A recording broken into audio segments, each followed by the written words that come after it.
श्रद्धा आणि विश्वास असेल तर तुम्हाला भगवान परमात्म्याची प्राप्ती आहे. की 16 वर्षात ज्या युवकांनी ज्ञानेश्वरी सांगितली तर ती वयस्करांसाठी नाहीये. एखादा माणूस गेला की आपण काय म्हणतो वारला. मग वारी काय वारतं? जन्म मरण वारतं. म्हणजे अनेक जन्म आपण फिरत असतो 84 लक्ष योनीमध्ये आपल्या कर्मानुसार आपल्या प्रारब्धानुसार.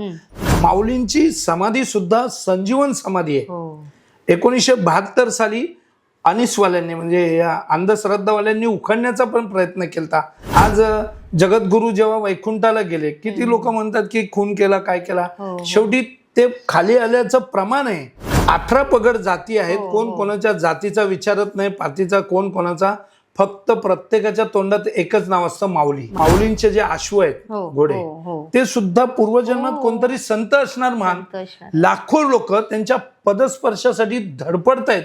हे काही सामान्य गोष्ट नाही. जगद्गुरु तर आहेच माऊलीं जसे. तर माऊलींनी मला 2 वेळा जिवंत दर्शन दिले.